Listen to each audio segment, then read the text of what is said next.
stop. Like I said, this chapter is short, so we'll blow through it. But this is the basics for designing a class, and this has more practical application than it does anything that's directly, too much of it that's directly involved with the AP exam, but there are some terms that do come up that you need to understand and be able to use. So the goals of the chapter: learn about the software life cycle, discover new classes, understand CRC cards for class discovery. One of the important parts, identify inheritance, aggregation, and dependency relationships that will be on the AP exam, so that you do need to understand. Master UML class diagrams, you need to at least be able to understand them. Learn how to use object-oriented design to build complex programs. So the Department of Defense back in the 70s was a big proponent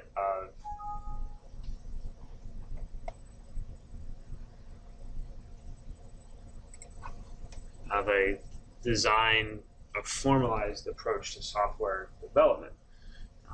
And so, because they were buying a lot of software back then for the military. So the very first few formalized things they decided they had to just need sort of a life cycle to the software.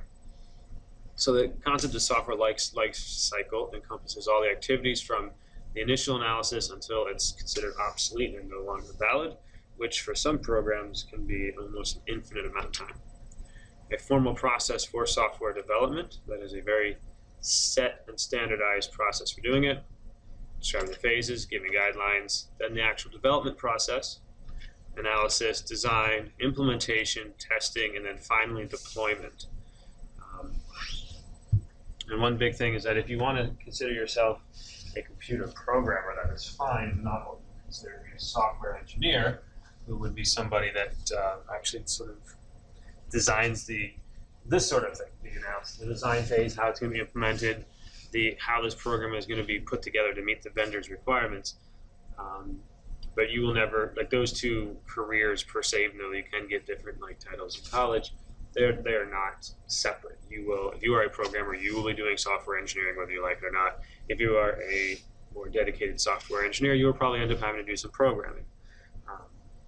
And part of the reason for the sort of more formal approach is these sort of, a vendor or somebody comes to you with a project, they can be quite vague. I got one from my brother-in-law that sort of an example that's come up with something that he does. He does a lot of like network building, military contracts, set up like a base and things like that. And he also does other programming on the side. So he said, he sent me an example of what an initial program requirement might look like, especially for somebody like him who's an independent contractor. You have to have him to do everything. So he said, a maintenance crew at some site has to make purchases and creates purchase orders describing the item and the associated costs in their system on site. And the accounting department currently receives those purchase orders via fax and then must manually enter them into the accounting system.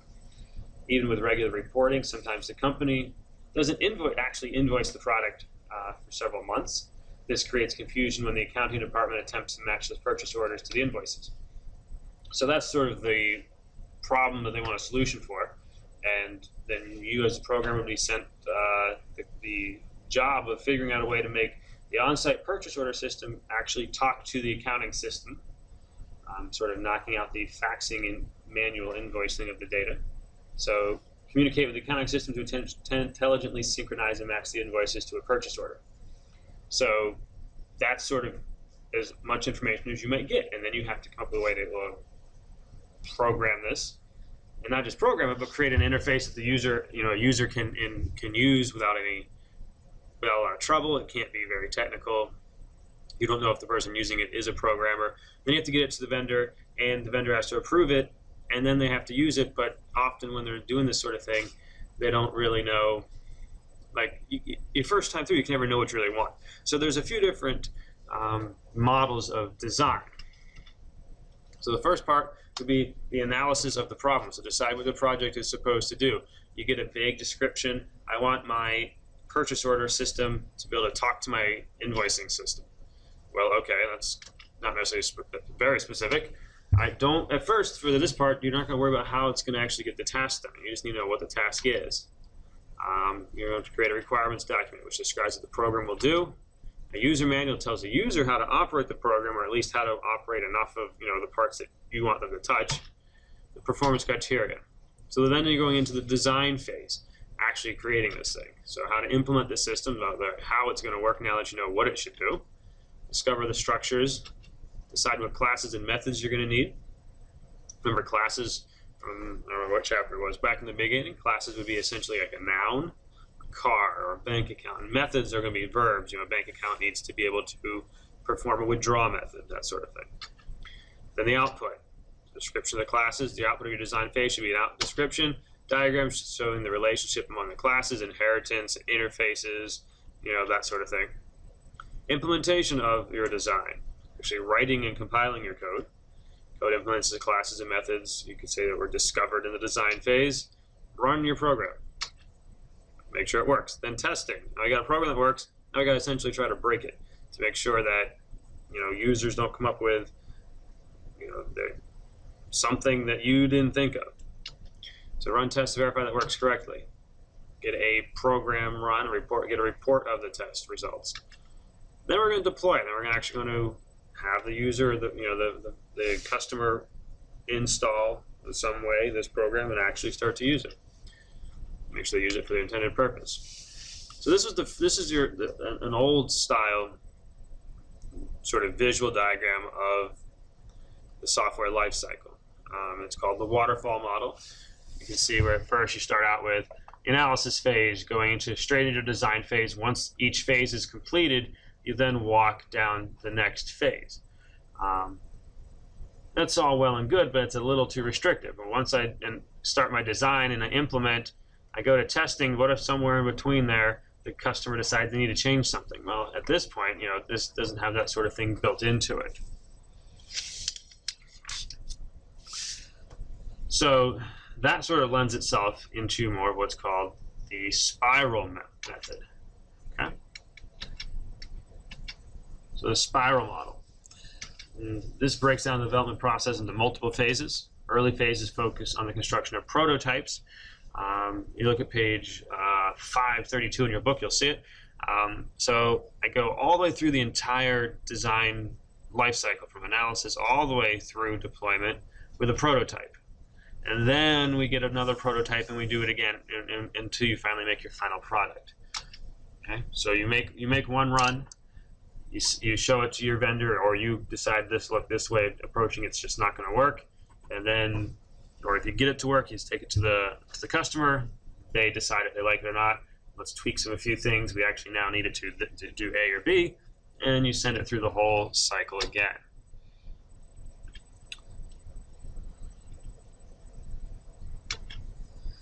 Another one, activity levels in the rational unified process, showing sort of through your iterations the different amount of time that you'll spend in specific areas. This diagram is not really that particularly useful. I wouldn't worry about spending too much time on that. Then extreme programming. This kind of came out in 1999. A guy named Kent Beck wrote a book called Extreme Programming, a Development Methodology. Strives for simplicity by cutting out as much of the extra stuff from a design practice, a design methodology, and instead focusing on a set of design practices, sort of these rules that you should follow, sort of best practices. So the first one was realistic planning. All right? Customers make the business decisions. Programmers are to make the technical decisions. All right? Update the plan when it conflicts with reality. Okay? So that way you as a programmer don't decide how this is going to be implemented, really. And you don't make the business decisions on it. And the customer doesn't come in and tell you how to write your code. If it does what it needs to do at the end, that's what you need it to do. Small releases. Release a useful system quickly, then update on a short cycle. Okay, it's rather than a good example would be like the way Blizzard likes to release games. I guess it kind of works for them, but they're big enough to make it work. Most companies can't survive on we're going to release it when we like it and think it's done. You make a working product, you set it out, and then you take care of things that might arise that weren't around when you were writing it the first time, and you update it. Concept of metaphor. All programmers should have a simple shared story that explains the system under development. Simplicity. Design everything to be as simple as possible instead of preparing for future complexities. You can't possibly guess on every situation or every permutation or every problem that's going to arise. Get it to work, things pop up, then you go fix them. It's a small, specific fix for a very specific problem. Testing. Both your programmers and your customers write test cases, not the actual test program, but you come up with what you think might happen to try to break the program. Your customers write what they think, because they're going to have a different set of, different idea about it. And you test this thing continuously. Refactoring. Programmers are to restructure the system continuously to improve the code and eliminate duplication. Nothing worse than having to write the same thing twice. Pair programming. Put programmers together in pairs and require each pair to write code on a single computer. This is kind of weird, especially in this day and age of collaboration. But the idea behind this is that I write something, you're going to catch something that I can't see, especially if I stare at it for too long. I'm just not going to see things. You write something, and I'm going to catch things, or maybe have ideas that you didn't think about. So it'll be better code. That'll be more effective if you do it like that. Collective ownership. All programmers have permission to change all code. Obviously, people don't like to do this. You don't really like to work together. You wrote something, you think it's the best and greatest. You don't want somebody else coming in and learning how to make it, how it works, but more importantly, you don't want somebody messing with it. But the idea of collective ownership. If you are a team, you guys are taking ownership of the entire thing. Continuous integration. Whenever a task is completed, build the entire system and test it. So I write one method, we set the whole thing up, we run the whole thing from the beginning. We write another part, we do it again. 40-hour work week. More importantly, don't cover up unrealistic schedules with heroic effort. You set up I'll have it done by, this program done in a month, and 3 weeks into it you realize it's not going to work, and so all of a sudden you start doing marathon sessions on Red Bulls and that kind of thing. That's just, it's not going to work. You're going to make mistakes. An on-site customer, an actual customer of the system, is to be accessible to team members at all times. Okay.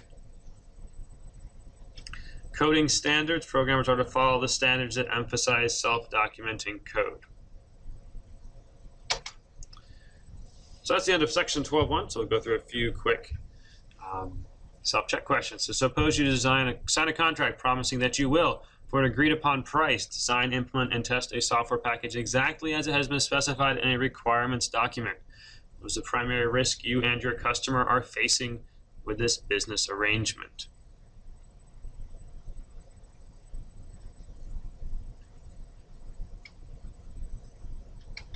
So the answer, it's unlikely that the customer did a perfect job with the requirement document. This is sort of that waterfall model. If you just give me one and expect me to give you a finished product at the end and we never revise, you can't guarantee that what you originally thought of is actually what you need. Does extreme programming follow a waterfall or a spiral model? And sort of extreme spiral model where we do lots of iterations, you do lots of testing. It comes back, customer is always getting updated and asked about this. And lastly, what is the purpose of the on-site customer in the extreme programming model? This would be to give frequent feedback as to whether the current iteration fits what they need. Instead of writing a whole thing, going and showing it to them and saying, is this what you want? Somebody is there the whole time to be like, all right, we just wrote this change, that's not what we need. And then you don't waste a lot of time doing extra stuff.